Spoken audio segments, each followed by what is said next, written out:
Ladies and gentlemen, welcome back. If this is your first time on the channel, my name is Justice and this is my YJ right here. And today I'm going to be talking about some things that I've learned since owning a YJ. But before we do that, I'm going to jump in and do a quick install. So one of the really nice things about YJs is how easy they are to modify. When I first got this, the interior was all this gray color. So I ended up painting all this. I painted the inside of the door. And of course we put the new seats in. We got a new center console coming. I'm going to get one that has a subwoofer in it. Got a new rear view mirror. So even though I got all this painted, I never got around to changing the colors of these sun visors. They're all dingy, dirty, cut up. I thought about painting these, but just because they have nicks in them, I just thought, you know what, might as well just buy some new ones. So we're gonna swap these out real quick, but I also wanna take this time to mention that if you're watching these videos, if there's ever any parts that I uninstall on the Jeep and you're interested in them, you can come pick them up for free. If you're in Kentucky or if you're willing to drive to Kentucky, I have some YJ seats. I'm gonna have these gray sun visors. But yeah, anything that you've seen me take off this Jeep, you're more than welcome to. Just hit me up in the comment section for it. And here we have the new sun visors. These are from RT Off-Road. There's no way I would have been able to spray paint the original ones to make them look this good. You have it. No, it's kind of hard to see, but much better than the originals. So today I'm going to tell you 5 things that I've learned about ownership of Jeeps since I got this bad boy. The first is this is not a car. You can call it a Jeep, you can call it a YJ, you can call it a Wrangler, you can call it a vehicle. It is not a car. Since I started doing videos on YJs, I made the huge mistake of referencing this as a car and got roasted for it. It reminded me of skydiving. So in skydiving, you can't say the word first. If you say the word first and somebody catches you, then you owe them a beer. Kind of similar, but instead of owing somebody a beer, you just get roasted in the comment section. The second thing I learned about Jeep ownership is that if you ever have a question, don't hesitate to ask. There's a wealth of knowledge in the forums, and there are a lot of experienced mechanics that have been working on their Jeeps for a really long time.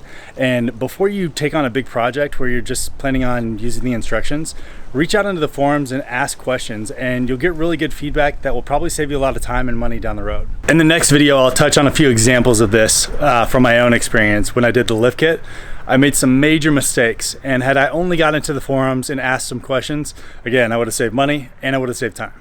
The third thing I learned about Jeep ownership is that whenever you're doing mods, you should try to batch them. For example, I did the suspension separate from removing a track bar, separate from putting a steering stabilizer on, and had I just got all the parts at once and did the install for all of them at the same time, it would have saved me a lot of time, and it would have probably save me a little bit of money too. Try to batch your mods when you can. I know that sometimes budgets don't allow, but if you can stretch to make it happen in the long run, it could save you some time and money. The fourth thing that I've learned about Jeep ownership is how important it is to have a torque wrench and also be aware of advanced auto parts. Whenever you're doing any kind of installation or modification on your Jeep, usually it'll require torque spec. So in advance of starting to do all the work, I highly recommend just going up to Home Depot or Lowe's, grabbing a 1/2 inch and a 3/8 torque wrench, and that's gonna give you that reassurance whenever you're doing any kind of installation that you're actually tightening things to the proper tightness. You don't want anything wiggling loose on these Jeeps, and you wanna make sure that everything is secure. When it comes to advanced auto parts, you can rent tools there for free. So you go there, you basically put a deposit on your credit card in case you don't take the tool back. And you can use that tool to do whatever installation you need to do on your Jeep. And then when you return it, they'll put the money back on the credit card. This saved me big time when I did my steering stabilizer because I needed this special tool to get the original steering stabilizer off. And all I had to do was drive up to Advanced Auto Parts. Instead of spending $20 on a tool I would have never used again, I could just rent it for free essentially, and then go on my way. So definitely know about Advanced Auto Parts and also get yourself a torque wrench. And finally, the fifth thing that I've learned about Jeep ownership is going cheap can sometimes cost you more in the long run. So I learned this the hard way when I was doing my suspension kit. I got the Rough Country 2.5 inch lift for the YJ. I did a video on it. I'll add a link in the description. And when I got the lift kit, it was $500 and it didn't have a transfer case drop. It didn't have any bells and whistles at all. No track bar mount relocation, anything. It was literally just the leaf springs, the U-bolts, and the shocks. Pretty sure that's about all it came with. So I thought I was gonna get away with spending $500 on a 2.5 inch lift kit, but I ended up having to go back and get a transfer case drop kit because the pinion angle changed so significantly that I was getting vibrations in the drive shaft.